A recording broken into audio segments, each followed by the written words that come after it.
The movie begins at a doll factory in Thailand. It looks like all the workers are very tired of making ninja dolls. After that, the director of a Danish company named Ever came to check the condition of his new factory. He came with an interpreter and saw factory workers dominated by minors. Ever, who put his scarf on sewing material, was accidentally picked up by a boy's worker and sewed into a ninja doll. Seeing this, Eber was very upset and beat the boy to death. After being satisfied, Eber left the factory. But suddenly, there was lightning that grabbed the ninja doll earlier and was created because it was possessed by a spirit. The ninja doll left the factory and continued to a cargo ship. The ninja doll entered the ship and was found by the ship's captain.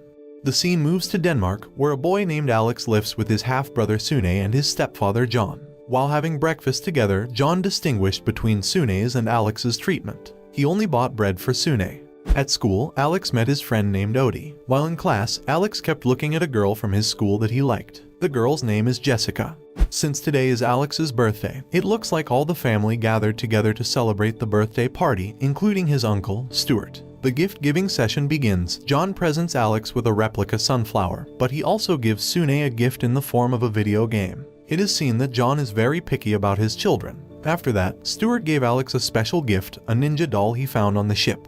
The next day, when he was at school, Alex showed the doll to his friends. Then came Glenn, who always pranked Odie with his glasses. Suddenly, Alex's ninja puppet spoke, provoking Glenn. Glenn, who heard it, felt annoyed and bothered Alex back. Luckily, a male teacher came when Glenn was about to hit Alex. Jessica, who saw Alex dare to fight Glenn, was amazed, and everyone thought that the one who provoked Glenn earlier was Alex. Long story short, when Alex was about to come home from school, he stopped by a booth to make sure his doll could talk. When Alex asked his doll to talk, Glenn suddenly answered his question. Glenn warns Alex not to mess with him while threatening him. Again, when Glenn left, the ninja doll started talking to him. Alex, who panicked, immediately pedaled his bicycle, followed by Glenn, who was chasing him. After that, the ninja doll talks to Alex and offers him a deal. It would help him if Alex helped the ninja doll do something, and he finally agreed. When Glenn was about to catch Alex, the ninja doll squirted something into Glenn's eye, causing him to fall. Arriving at his house, Alex still didn't think his ninja doll could talk. Shortly after, Sune came into Alex's room and said he was invited to Jessica's party. He knows that Alex likes Jessica. After that, Sune takes Alex's poetry book and reads its contents to make fun of him. It turned out that the book was a collection of love poems for Jessica. Then Sune threatens Alex to do his homework. If he rejects the request, Sune will distribute the poetry book. After Sune left, again, the ninja doll kept talking until Alex was confused because he was talking to a doll. Even the ninja doll invites him to be friends because they promise to help each other. As a first step, the ninja doll gives Alex a credit card. It turned out that the card belonged to Jessica's father. The ninja doll ordered Alex to return the credit card directly to its owner. In the evening, Alex takes the ninja doll to his and Odie's base. At that place, the ninja doll started training him. The next day, while in the school cafeteria, the ninja doll told Alex to follow its instructions. He was told to repeat the words of the ninja doll that all the kids in the cafeteria were watching. It turns out that Alex challenges Glenn to a fight at his base. Of course, Glenn agreed to Alex's request for a duel. After that, Jessica approached Alex, and thanks to his courage to challenge Glenn, she invited him to her birthday party. After school, Alex and the ninja doll went to his headquarters and built a battle arena. At the same time, he also learned ninja moves. They do it together for days, starting from building the arena to practice. Alex looks very serious in his practice. One night while they were both relaxing, Alex curiously asked the doll if it was a real ninja. Then the doll began to explain about the ninja. Initially, ninja lived in the forest, especially Ida's territory, only to protect his clan from the samurai clan. The samurai clan considered ninja a threat. One day, the prince of the samurai clan sent 4,000 troops to destroy all ninja clan members. But some of them managed to save themselves while the rest died. There was one person named Taiko Nakamura. He hid in the forest with 10 of his disciples who managed to survive. But the samurai managed to find them and kill the 10 students. Taiko, who was dying, felt very angry and decided to end his life to get justice. From that incident, Nakamura turned into a spirit of revenge that could possess anything, including dolls. Long story short, the day of the duel between Alex and Glenn arrived. Many of Alex's school friends came to watch. At that time, Alex starts playing a prank on Glenn, who is assisted by Nakamura, until Glenn finally falls into a mud puddle. At first, Alex thought he had won, but suddenly Glenn got up and hit him straight away. He starts beating Alex. Fortunately, Alex managed to retaliate thanks to the ninja moves taught by Nakamura. Alex also managed to beat Glenn and told him to apologize to everyone he had bullied. Time passed, and the day to go to Jessica's party had arrived. Alex then went there together with Nakamura. Arriving there, Alex became the center of attention of his school friends because he managed to beat Glenn.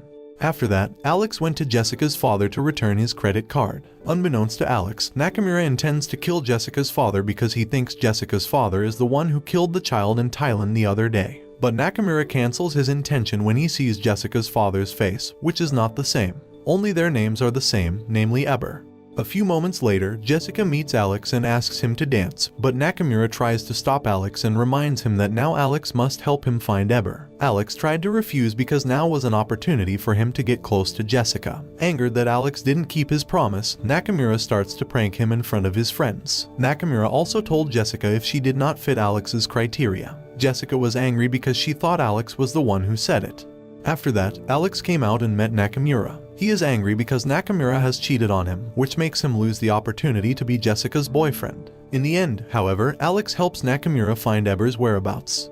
Long story short, they both arrived at Eber's house. They sneaked into the house secretly, and when they got to Eber's room, Alex saw a plane ticket to Thailand. Suddenly, when Eber entered the room, Nakamura threw a knife at him. Eber instantly ran scared and called the police. At that time, Alex finds out that Nakamura intends to kill Eber. Then Nakamura explained that Eber was a murderer who had killed children in Thailand, and he wanted to avenge him. Not long after, the police arrived. Luckily, they both managed to escape safely. On the way home, Alex argues with Nakamura because he feels used. He doesn't want to help Nakamura because killing people is a crime. Then Nakamura asked when the date of Eber's flight to Thailand was, but Alex didn't want to answer. This makes Nakamura angry and he threatens to kill him. However, he can't do it because of their many moments together. Therefore, Nakamura decided to kill Sune instead of him and quickly went to Alex's house. Alex hastily chased after him. Arriving at home, Alex went straight to Sune's room. At that time, he saw Nakamura trying to kill Sune, and Alex was trying to block Nakamura. Soon, their parents enter and think Alex wants to kill Sune. Alex said that if he didn't want to kill Sune, it was his ninja puppet. But no one believed him, not even his own mother. Alex was finally admitted to a mental hospital. Nakamura appears inside Alex's mental hospital room. He kept asking about Eber's flight date at that place, but Alex wouldn't tell him. Nakamura still insists on killing Eber. Instead of killing him, Alex offers to help punish Eber by putting him in prison. Alex explains to Nakamura that Eber can be punished if all his crimes are caught. The doctor entered Alex's room shortly after, and Nakamura threatened the doctor to release Alex. After Alex manages to get out, he has a plan to give a gift to Eber before he flies to Thailand. The next day, Alex met his uncle with the excuse that he was getting an assignment to research drugs from school. Alex asked him how to get illegal drugs. His uncle answered by calling a man named Scooter. Then Alex asked for the Scooter's phone number, but his uncle would not give it. Because he was drunk, his uncle even accidentally showed his phone book to Alex. As a result, Alex managed to get Scooter's phone number. After that, Alex called Scooter and ordered 1 kilogram of illegal drugs. Hearing this made Scooter shocked, but they agreed to make a transaction somewhere. Arriving at the transaction place, Alex met Scooter and asked for the goods he had ordered. Scooter gives it and demands payment, but Alex doesn't pay Scooter properly, which makes him angry and wants to hit him. Fortunately, Nakamura appeared, beat Scooter back, and kept him in the car's trunk. After that, Alex went and put the drug into Nakamura's body. Before Nakamura left, Alex gave him a farewell gift that he had made himself, and they hugged. Long story short, they arrived at the airport. Nakamura was seen secretly using Alex's cell phone. It wasn't long before they saw Eber walking at the airport. But Eber didn't leave his suitcase in the trunk but took it straight into the cabin. They both rushed after Eber but failed because he had already entered the plane. After that, Alex had the idea to put Nakamura in someone else's bag, which was going to Bangkok. After he managed to say goodbye to Nakamura while watching him leave, Alex went home.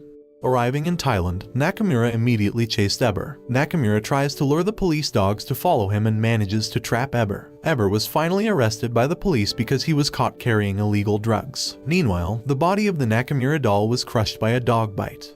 Elsewhere, Alex, who was at school, was approached by Jessica. She thanked him for the voicemail he had sent. It turns out that Nakamura used Alex's cell phone to correct their misunderstanding. Behind you. Yeah, he's right there. Go. So go. How cute was that? What just happened? At dinner, his stepfather and Sune begin to treat Alex well. At the same time, news about Eber's arrest in Thailand appeared on TV. At the end of the movie, Alex sees the pickpocket news, then he leaves the house as a ninja, and the film ends.